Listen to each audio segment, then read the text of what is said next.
This video is sponsored by Surfshark, the best VPN on the market. Surfshark is an app or browser extension that allows you to change your location to access websites in other countries and keep you safe and secure from hackers. Using Surfshark, we here in Ireland can access other countries' Netflix libraries or other streaming platforms like DAZN in Spain for all those important Premier League games. Surfshark keeps you safe and private by protecting everything you do online.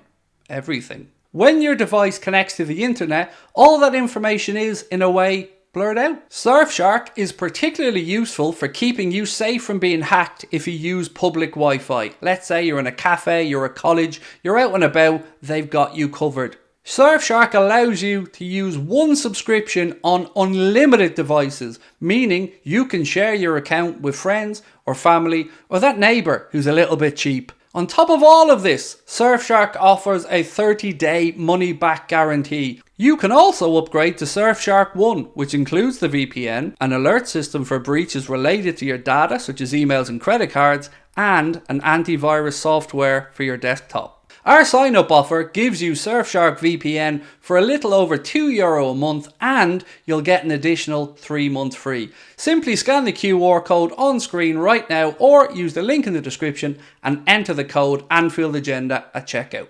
Any Andre news? So I did see something Welsh Dragon yesterday around Andre and it more piqued my interest than gave me any definitive answers. So Andre and Fluminense have found their way through to the final of the Copa Libertadores where they will take on Boca Juniors. They beat, I think it was Internacional on aggregate, and Boca Juniors beat, who was it they were playing last night? Palmeiras on penalties last night. Edison Cavani with the opening goal. It was then equalised. Cavani missed his penalty, but Boca Juniors went through. So you're going to have an Argentina-Brazil Copa Libertadores final. And the article basically said that it could be the perfect send-off for Andre Trinidad before he goes to Liverpool. So that's all I've seen. So I hope the interest in Andre is still there. And I hope he gets the good send-off. And even though I do love Boca Juniors, if he gets the Copa Libertadores with Fluminense, that would be a nice way to then find his way over to Europe and hopefully to Liverpool Football Club. Speaking about Thiago Alcantara's fitness today, Jurgen Klopp said it's just for him especially, it's annoying. He's now had 2 setbacks in rehab, not massive but enough to take him off the pitch again. Obviously not the same injury, not at all, but a bit similar. And as it is annoying for Stefan, he was there playing a few minutes and then felt something else. That's how it is after long-term injuries from time to time.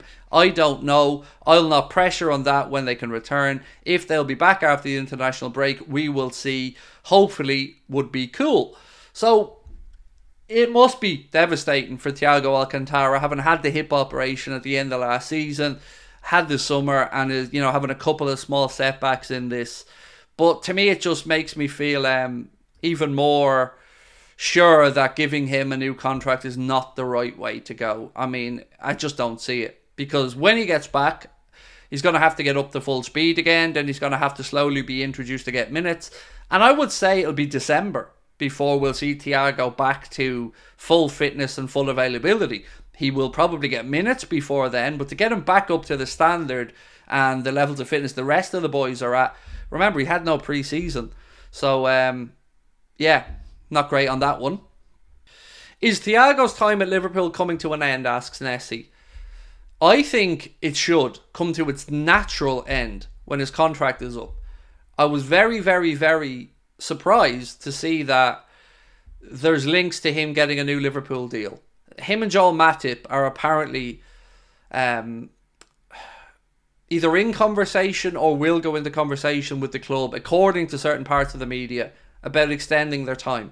And of the two of them, I'm absolutely fine with Matip extending his time at Liverpool because I feel Matip still can add something to the group and at centre-back can come in and be an able deputy. The problem I have with Thiago is, one, his wages, which is about 10 million quid a year, and 2, his availability. As I mentioned at the start, he's still not playing and it'll probably be December before we get him back to his peak fitness. Half the season's nearly gone at that point. And I also just don't see where he fits into the current group in midfield. Like, you can make an argument that he's so good you've got to make an allowance for him to play somewhere. And there's some credibility to that. But he's not the future. And right now, we've got a group that has a good mix of some experience, but more so real top young talent in, like, Bajcetic, in Gravenberch, in Soboslai. McAllister's 24, but still young. Jones, Elliott. So, I just don't see where the minutes are going to come from for him to justify the type of wages that he's on. So I just don't get it. I would say at the end of this season, thank you.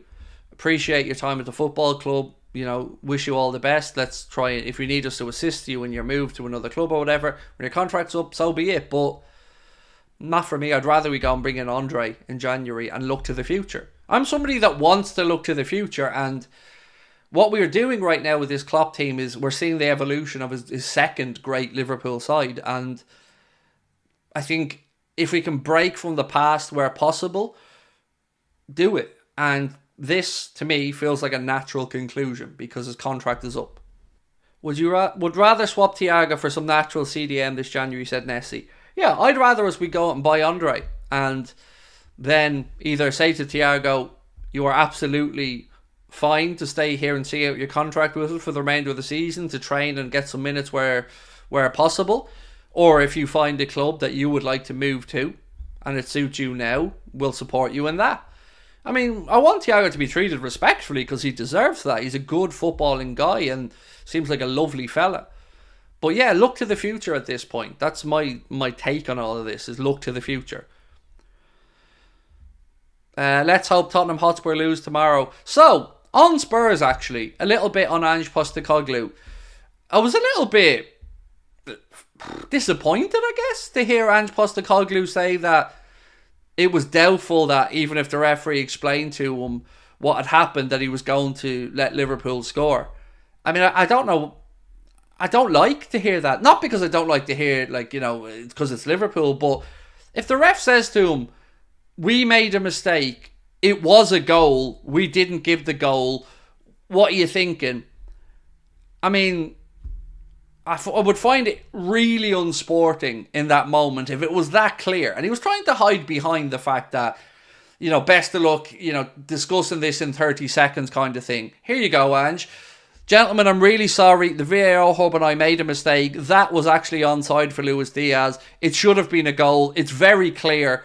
What do you think we should do here? Should we let Liverpool walk the ball in, Ange? What are you saying? See, Ange? I did it in about 10. So I felt like that was a bit weird. And very much against what you would hope is the spirit. Now, look, it's kind of incidental because it didn't happen. But it felt like a bit of an own goal from him saying that. It felt an unnecessary thing to say.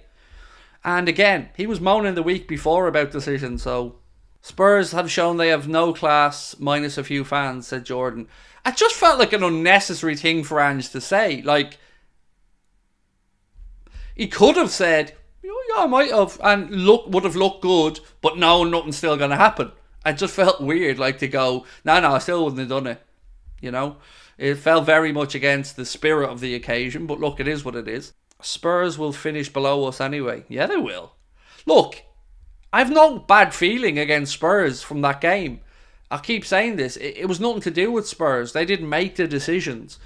And honestly, they've had a great start to the season. I've got no ill feeling to Spurs at all. But I do think, and I said this a lot, I think they are one or two injuries away from falling down a little bit. But they'll be in the mix for the European places, absolutely. So, a couple of things on the VAR protocol that I've been trying to read up on. You know, my pet peeve around that Jones red card was that the referee was shown a still image and then a slow-mo image when he went over. So here's what I believe to be the VAR protocol. In general, slow motion replays should only be used for facts, e.g. position of a player for offside or point of contact for physical offences and handball as to whether in the penalty area or not, and that normal speed should be used for the intensity of an offence. So I'm going to go through that again.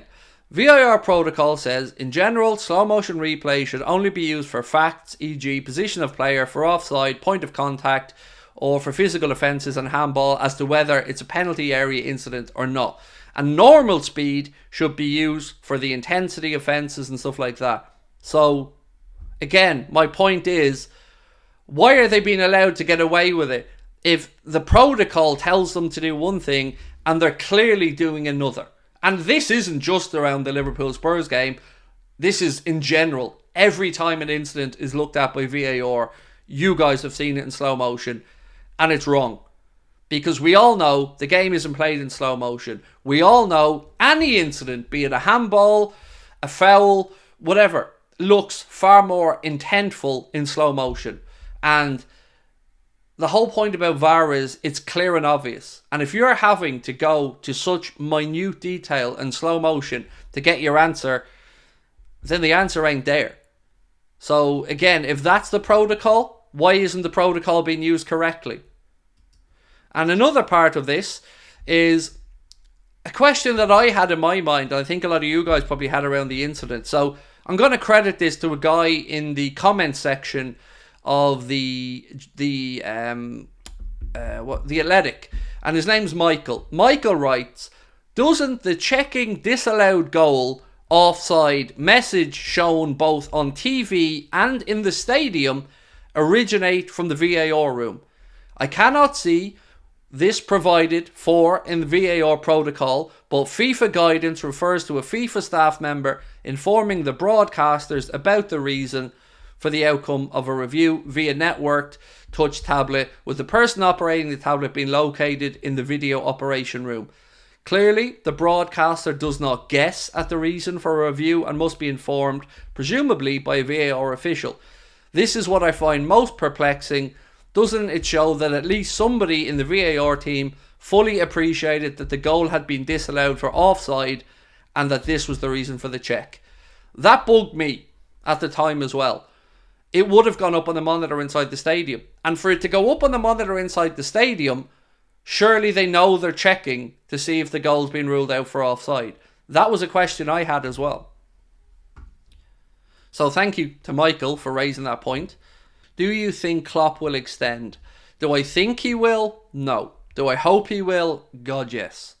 And look, I'll say this as well, and I'm sure this will be backed up by any journalist you ask, but if Jurgen Klopp says he would like to stay, there will be a contract put in front of him very quickly that he can sign. I think the club will want to be respectful to Jurgen and his family, and it won't be pushed from the club side. Same as last time, Jurgen said that he'd like to stay, spoke with his wife Ula, and they came back in and said, we love it here, we still feel energetic about the project, let's go for another few years.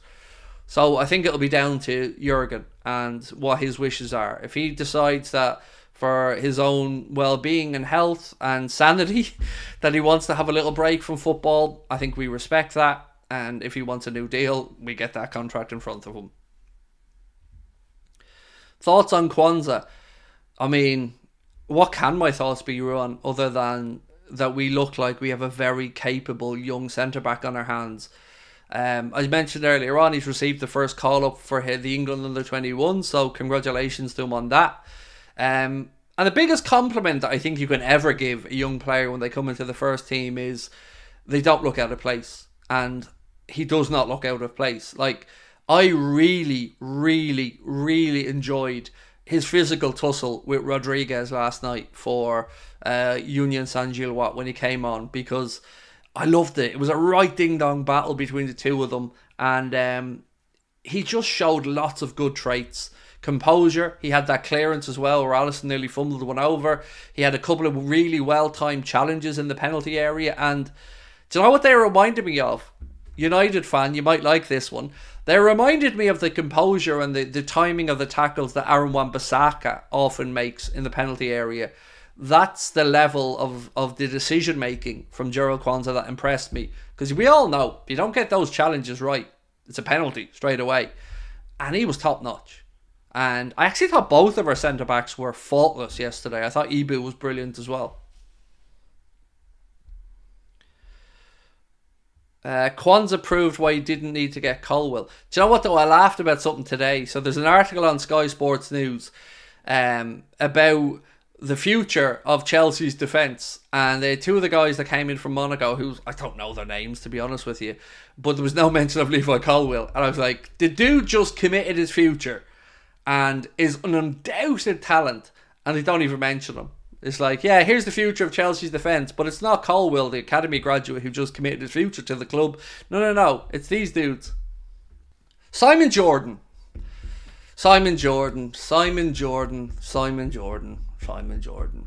Right. I guess I got to put my cards on the table and be honest and say, I don't like Simon Jordan. I've never liked Simon Jordan. I've agreed with some points he's made over the years, but in general, I find him to be a bit of an asshole. I find him to be very domineering. I find him to be nowhere near as intelligent as he believes he is. And I find him to be very disrespectful a lot of the time. But I seen something from the Independent today that said an MP has written to TalkSport to condemn its presenter Simon Jordan over his use of the phrase victim culture in relation to Liverpool supporters.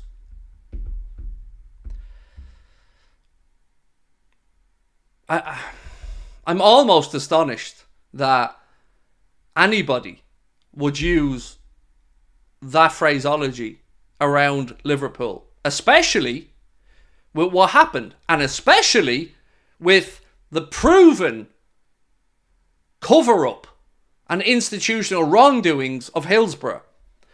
To see somebody in a position of huge influence on a national broadcaster come out with that horseshit, it's despicable, quite frankly.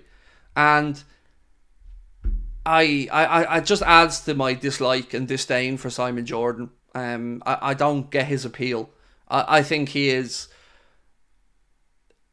I don't think he is what he thinks he is. He thinks he knows everything about everything, in my opinion. And I took huge enjoyment when Eddie Hearn handed him his ass when he went on there on a couple of occasions. And I didn't even know he said that, because I don't listen to TalkSport. I have better things to do with my time than listen to a station that's aimed at the lowest common denominator, that's it's only there to incite fume and anger in people. And I'm glad that an MP has written to condemn the use of that phraseology, because it's pathetic. Now look, I don't have an agenda against Simon Jordan. I came on here previously when I found out that he was battling cancer to wish him nothing but the best of health. I mean, you know, some things are way above opinions, and that is one of them. And I wish Mr. Simon Jordan a speedy recovery and full health and nothing but love in that regard. But that's pathetic to see that. That's pathetic. Lauren said, I lost respect after the way he spoke about Women's England manager possibly being a contender for the men's team. Just such a lowball take. I mean, there's a whole can of worms I'm not opening up, Lauren, about managers and whatnot. I mean, Kevin Keegan, you know, had some very strong opinions as well recently, which, you know, I'm not going down that conversation route, because I don't think anyone wins in that conversation. Let me just say that I think the job that she's done is fantastic with the English national team, and I think the Chelsea women's manager as well, Emma Hayes, is an absolutely wonderful footballing brain, and I'm always listening when she speaks about the game, because I actually like her. I like how she comes across. I like how down to earth she seems as well. But look, I just don't like Simon Jordan. Again, I've seen enough instances of like, I remember when Robbie from AFTV, who I don't know at all and I've never spoken to, I remember seeing Robbie go on and I watched the interview, and it just felt to me, in my viewing, that Simon and Jim just basically piled on Robbie and looked to belittle him, in my opinion, when I watched it. And I felt like it was very kind of gotcha type journalism, which was not befitting of the platform they have, in my opinion. Do I like Simon Jordan? Again, I'm not sure if you're in late or not, mate, but I just spent an entire 10 minutes talking about the fact that I don't like Simon Jordan. I wish him well in his recovery from his cancer battle, sincerely. But I think he's a bit of a twat. And I think he's arrogant. And I think he speaks down to people. And I think he doesn't give people a fair chance to debate. I think he shouts over people, tries to domineer them in an interview. And yeah, I mean, I'm not a fan. But I'm not a fan of TalkSport in general. I'm not a fan of the style of content they put out. I'm not a fan of anyone who just wants to try provoke emotion from anybody without having an actual spirited debate on it. And anytime I've heard Simon Jordan debate somebody, he gets his side of the debate, he gets his time to talk, and when everybody else gets their time to talk, he can't shut the fuck up. He can't sit there and bite his tongue and wait for a chance to respond. He just jumps over them, and it just reminds me of a spoiled child jumping up and down in a supermarket when Mammy didn't buy him his 15th computer game of the month. And I don't have time for people like that. They're the very antithesis of everything I hate about humanity. I hate that type of carry-on. I do. It bugs me. Someone often asks me what one of my biggest pet peeves is in life. And it is ignorance and stupidity masquerading as intelligence. And I don't think that Simon Jordan's anywhere near as clever as he thinks he is. And I think this is shown when he tries to debate somebody who has a real grasp of a subject like Eddie Hearn on boxing. He's trying to tell the man that's been in boxing his whole life, that is one of the biggest promoters in the world, about the sport of boxing because he's a fan. Sorry, you got your ass handed to you because you didn't got the facts on your side. And what does he do then in it? He starts moaning and bitching about the fact that Eddie Hearn said that he took Palace into administration or whatever. And I think, and I'm open to be corrected on this, there was some talk of legal stuff. I mean, grow up.